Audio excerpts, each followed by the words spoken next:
Hello, I'm Ron Lewis, and this is my podcast here on Oneness Workshop. You're going to hear me talk a lot about consciousness here because that is actually the mission of Oneness Workshop is consciousness of our oneness, consciousness of our divine nature. So consciousness is going to be one of our big themes and topics on our website and on this podcast. I'm sure you've heard the song that goes, "What the world needs now is love." Nice song, very popular. So people think that that's what the world needs. The world needs love, more love, more love. But actually, contrary to popular belief, the world does not need love. Why? Because you, me, and everyone on this planet already is love. We could not possibly have more love on this planet right now at this time. What, Ron? How could that be? The world's in a horrible mess. Why do you say we don't need love? Because we are love. We come from love. We come from light. Therefore, we are love. If you only knew how vast you are. You are love. You cannot find love anywhere because you cannot find something you already are. Same thing with happiness. You cannot find happiness anywhere out there. No one can make you happy. Why? Because you cannot find anywhere else something you already are.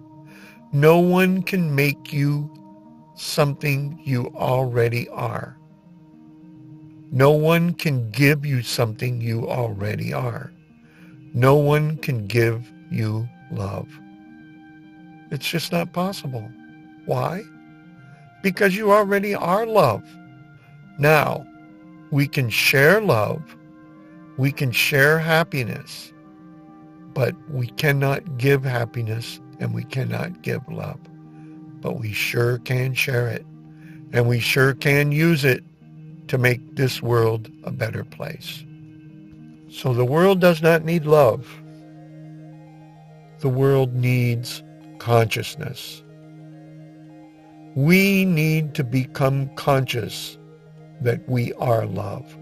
We need to become conscious of our real self, the real you, the real me, the real I am. I am love. I am happiness. I am kindness. I am peace. I am joy. We need to be conscious of that. Once we are conscious of our divine nature, once we let go of all the distractions, all the stress, all the clutter that clutters our life, we will be free to resonate in tune with our divine nature. And once we resonate in tune with our divine nature, we will be totally conscious of who we are, and we will do according to our divine nature. That's a secret. That's what we need to get across to each and every individual, to become a master of self and never a slave again. One of the qualities and attributes of divine nature is self-control. Once we learn self-mastery, to be a master of self, we will never, ever be a slave again. We will never need government because we will be the government, each and every one of us. because there is no better control than self-control. There is no better government than self-government. We've heard about the kingdom of God or the kingdom of the heavens. Well, the kingdom of the heavens is a realm. It's a state. It's a state of consciousness. That is the state that we will return to one day. The only government that will ever work is the government, the kingdom, the realm, the state that resides in the hearts and the minds of each and every individual. Let me tell you a story about a rich man who had two sons, two beautiful sons. Now, one son took to the family business. Oh, he worked hard in the family business. It was his passion. But the other son, he didn't particularly want to be part of the family business. So he asked his dad one day if he could have his inheritance, everything that belonged to him, and strike out on his own. And the father said, well, absolutely, it's yours. What's mine is yours. It belongs to you. So the son took his inheritance and he struck out on his own. But somehow he became unconscious of his family and his father. And he started to make some bad decisions. He started to buy all kinds of things with the money. He didn't invest it. He went out, he bought a condominium, he bought cars, 2 or 3 cars, he bought good clothes, and he started to attract people around him, people who used him for his money. He had women, he had friends, he threw parties. He enjoyed getting all this attention from all his friends. All he had to do was give them money and throw parties, and everything seemed to be going great.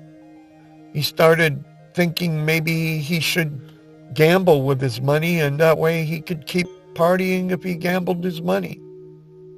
Well, he wasn't much of a gambler. He kept losing money and losing money and losing money. Then what happened was, as he lost more money, he took out some loans. Figured, well, I'll get a loan. I'll gamble and I'll win money with the loans. Still did not work. So he ended up penniless. He went and asked his friends for help. They didn't want to help. He didn't have any money. They used him up, moved on.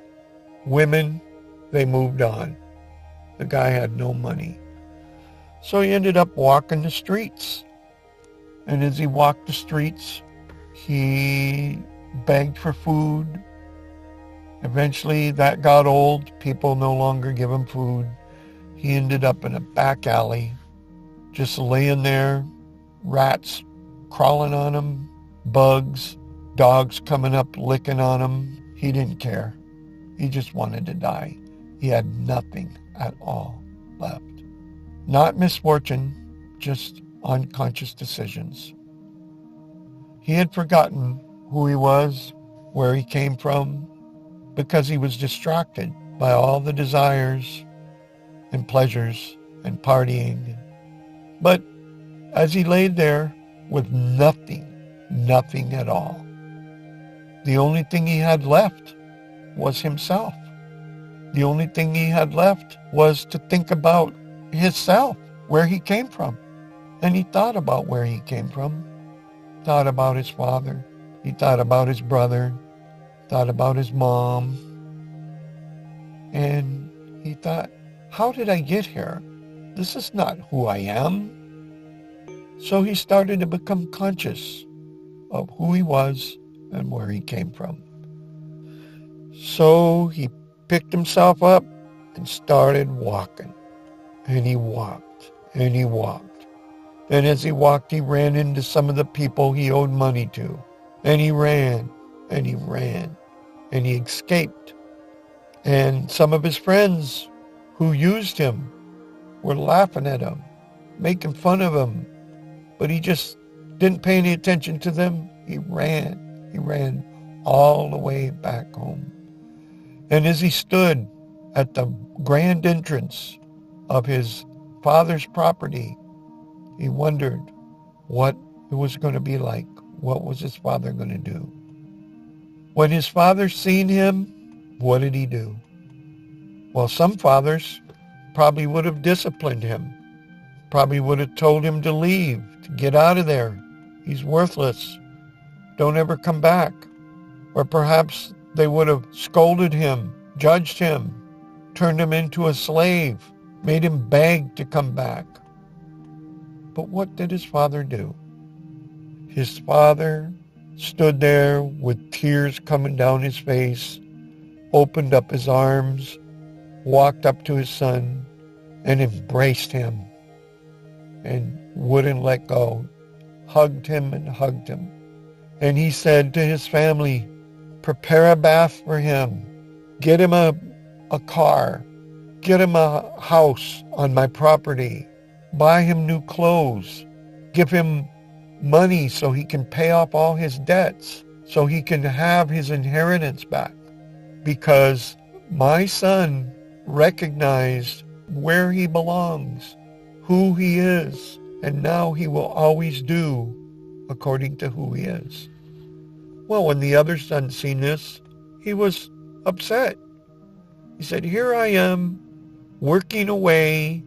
I have been here all along, working at the business, and my brother goes out and squanders all his inheritance away, and you welcome him back like this? You treat him like royalty after what he did? And the father looked at him and said, it's not about what we do or the things we have. It's about consciousness. It's about knowing who we are and where we come from. Because once we know who we are and where we come from, we will do accordingly. Once you know who you are, you will do that. So, what can we learn from this lesson? We can learn that we must get in touch with our real divine self. We must get in touch with what we are, where we come from. We come from love. We come from light. Therefore, we are light and we are love. We will always be love. We will always be light.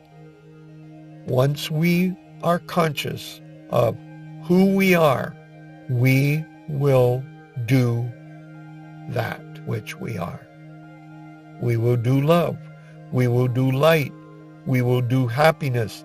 We will do joy. We will do peace. We will do kindness. All those things we will do because that's who we are.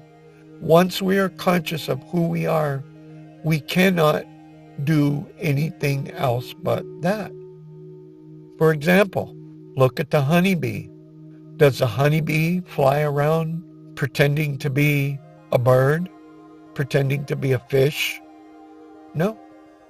A honeybee flies around doing what a honeybee does.